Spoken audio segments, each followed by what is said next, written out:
Hi, my name's Jennifer, and I am going to share with you today how I meal prep for success for the week. I have found this to be the easiest and most fail-proof way to make sure that I can stay on track for the whole week without any stress and without any excuses. So without any further ado, here you go. Okay, I'm just going to keep it real here, folks. This is the first step. Take a look at my kitchen. We have the meat I forgot to take out last night that now I'm thawing on the counter, so I'll probably have to stick that in the microwave. And I've got a big mess here. And that's just because we were with family last night, and then, I got up and had a nice little lazy morning. So now it's time to get in gear, because you want to make sure that your work area is extremely clean before you start prepping food. So there's the first step for me. So before I show you my kitchen after cleaning it, I wanted to just tell you that really meal prep starts before Sunday, meal prep day, because there's planning that needs to happen. So what I do is take a look at my calendars and kind of see what's going on. So I'm going to show you. So here is my family's calendar, and wow, looks like next week there's not a ton going on other than my husband teaches lessons on Tuesday night, which means that's a night where he has to eat dinner extremely early, so I need to be prepared to have an early dinner somehow, some way. So that's the one thing I need to know from there. And then I look at my personal calendar, which is here, just trying to kind of gauge my week. So it looks like, again, not a whole lot going on. So I think that I can probably just easily prep a normal week. And so then I start on my meal planning calendar. And this is what I use. My personal meal plan is the 21-day fix, which I love, by the way. Makes it so easy. And so I will, on Thursday night, kind of look at the food that we already have in the house. And then I'll decide what I want to have for next week. And I literally plan out every meal, every snack. So with my particular plan, I have a breakfast, a snack, a lunch, a snack, a dinner, and a snack. So that has already, before meal prep day, been completely planned out so that this day is as painless as possible. Okay, back to the kitchen. So now you can see that I have completely prepped. Everything has been sanitized, cleaned up. I have my prepping station ready to go over here. I grab my favorite knife, a cutting board. My blue bowl is my savior because that is where I kind of learned that from Rachel Ray. That's my garbage bowl. Super, super helpful. And then, of course, there are my measuring containers that I use with my meal prep, with my meal plan for the 21-day fix. All right, time to start prepping. I have everything laid out and ready for me to go. I happen to use Shakeology as my base for my first meal of the day, which is loaded with vegetables and with good nutrients, and it's awesome. But of course, if that's not the route you're going, you can use any kind of protein shake that you enjoy. And just another tidbit, I know those bananas look disgusting. However, that's really a great way to save those bananas when they're turning brown and your family is like, I am not touching those with a 10-foot pole. You peel them, throw them in your gallon baggie in the freezer, and then you've got fruit for your smoothies. So it's awesome. So for my particular program, what I will do, and I'm not going to do it on camera since I don't want to shake all over the place, I will fill this container here with my green vegetables, which I happen to enjoy spinach. And then my purple container I will fill with fruit. So if I do a banana for my program, one banana is equal to one of these purple containers. Otherwise, I'll just fill a container with fruit, and then I will stick it in a baggie and toss it in the freezer, and then that is ready to go. I will say I don't put the powder in the freezer, just the produce. So I'll show you the end product. Okay, so I'm done. That literally took me probably 2 minutes, and 5 meals are done. I have a fruit and a vegetable in each baggie. Those are going to be popped in the freezer and ready for me to grab. So let's move on to the next thing. So I have prepped my roasting vegetables because those really take the longest. So I like to get them in almost the first thing. I probably should have done it first, but hey, this is real life. So I've chosen Brussels sprouts for the week for my roasted veg. And that is just half Brussels sprouts with the stem taken off, and then I just salt and peppered it very lightly with salt, a little bit of olive oil and balsamic vinegar, and those are ready to go in the oven. And then this is spaghetti squash for a meal for my family later on in the week that I've just seasoned with a little bit of olive oil, a little bit of salt, lots of pepper, garlic, and just rubbed it in there. And then this is my starch for the week. Probably most, if not all, of my starch for the week will be sweet potatoes this week. So there is that. And notice I've lined my pans with foil. That will be a lifesaver. Please make sure you do that. Otherwise, cleanup isn't very fun. So I have my next dish ready to start. I'm going to warn you ahead of time. This is a test dish. Never made this before, so I'll let you know later how it tasted. But I've got 2 pounds of ground turkey in there.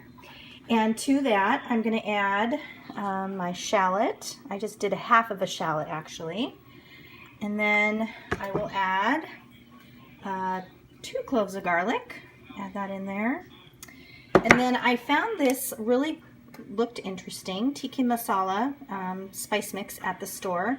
And I made sure the ingredients were all just spices, and they are. And so I'm going to add 3 tablespoons of that to the meat mixture. I will be dividing that into 8 parts, and so I'll have 8 servings of meatballs when I am done. And then another really important thing is after I'm done doing that, I will definitely have to sanitize my surfaces since I am dealing with some raw meat here.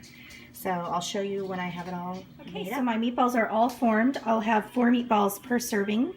And then I want to put these in the oven. Let's see what's going on in the oven. Excuse my dirty oven.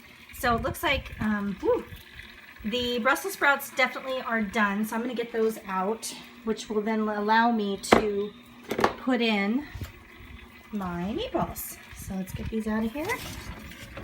I like them a little burnt, as you can tell. Yum. And then grab my meatballs. Get them in. We are moving and grooving. And notice I did line these with oil again, because it makes a lovely cleanup. And that spaghetti squash, not there yet. So, on to the sauce. So, again, remember this is experimental, but I'm going to use 2 cans of diced tomatoes, part of an onion that I had left over, some sun-dried tomatoes. I'm going to put a little bit of chili pepper in there. And I'm going to mix that all up with some of that tikka masala sauce or seasoning, and we'll see how it turns out. The sauce is simmering, so I'm going to move on to a couple of my breakfasts. So I like to change up my breakfast a little bit. So 2 times this week I'm going to have cottage cheese with tomatoes and sugar snap peas and a piece of whole grain bread. So what I do for my eating plan is I take my cottage cheese and I fill my yellow container, as you can see here. And as long as the lid can go on, I am okay to have it. So I'm going to stop there, not fill it up too full. So there's that one. And then I'll fill the other one up. And then I take my green container and I fill that with my snap peas and my tomatoes. They've already been washed. And there's my containers. So then I put those in a little baggie. And I won't do that on camera.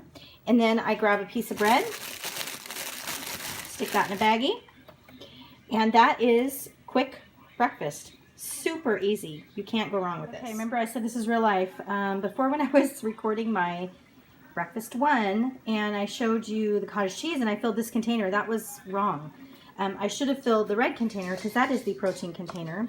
I have now fixed that problem. So anyway, moving on. So breakfast number 2 that I like to have is eggs, and loaded with vegetables and oats.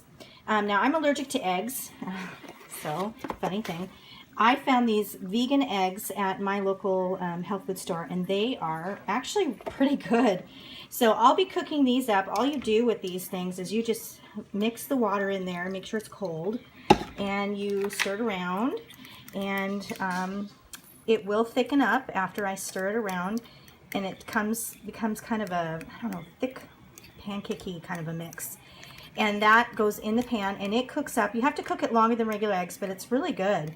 And I'll add a little bit of bacon, well, turkey bacon and vegetables to that, and that will be along with my oats, and I will fill my oat cup, or my yellow cup with my oats, and then when I get to work I just add the water and I'm good to go, and that'll be my second. I'm going to box up my lunches because I've done everything. Everything is ready. It's just a matter of putting it together. So here's how I'm going to do it. So I'm going to take 4 meatballs, because that equals 1 serving of my red box. I'm going to stick them in here. 1, 2, 3, 4. And then one of these potatoes should equal a yellow, give or take. So I'm going to stick that in here. Oh, look, it doesn't fit. So I'm just going to basically make it fit. Look, made it fit. Okay, so that's my potato. And then I need Brussels sprouts. I need to have a full green container because that's my vegetable. So I'm just going to throw these in there. Hopefully I have enough for 4 meals here. We'll see. It's probably good. So that'll go in here. And then, oh, you know what? I forgot about my sauce. So that is also vegetable. So what I need to do is take some of this away. Didn't think about that. So I'm going to take, I don't know, it's probably about 1/3 away. And then I'll be able to spoon on then my sauce on top of my meatballs to make them even more tasty. Just a little tiny bit more. So all I have to do, and it'll be faster with 2 hands, is do that 3 more times. And then my lunches are done for the week. Amazing. Last thing I did, which I did not show on camera, is so simple. I just grabbed my red container and filled it with yogurt and then put it in these containers. And I like to add a little bit of almond extract. It just makes it seem a little special. And then put 12 whole grain crackers in the baggies and then fruit. So that's enough snack for 4 days. So let's just go over everything that happens. So breakfast number 1 is my Shakeology. Hello, Shakeology. And all my fruit, and that's going to go in the freezer. My second breakfasts are here. One morning I will have cottage cheese, vegetables, and piece of toast. And the second morning I will have oats and scrambled faux eggs, I guess is what you call them. And then my lunches are right here. They're all packed, ready to go. And I did make 2 extra because that one night we're going to have meal at home. So, excuse me, an early dinner. So I prepped that ahead. And then my snacks, there they are. So I am completely ready to go for the week. Now, all I have to do is find room in my refrigerator for all this yummy food. Okay, you guys. So remember, I said that that recipe was a trial recipe. So I'm going to keep it real. I'm going to actually try it on camera, and I'll let you know my real impressions of what I think, because I was just sort of making it up as I went along. So let's get a piece of it here. Oh my goodness, you guys. If you like spice and you like flavor, this is really good. I guess the only thing I would say is probably maybe made the meatballs a little, cooked them a little too long, but hey, they're good. You know, this is easy. It's work and it's planning and it's a couple hours of work, but to give you peace of mind for the rest of the week, it is totally worth it. And so I hope you guys found this video useful, and let me know if you did. And I'll hopefully make some more. Thanks.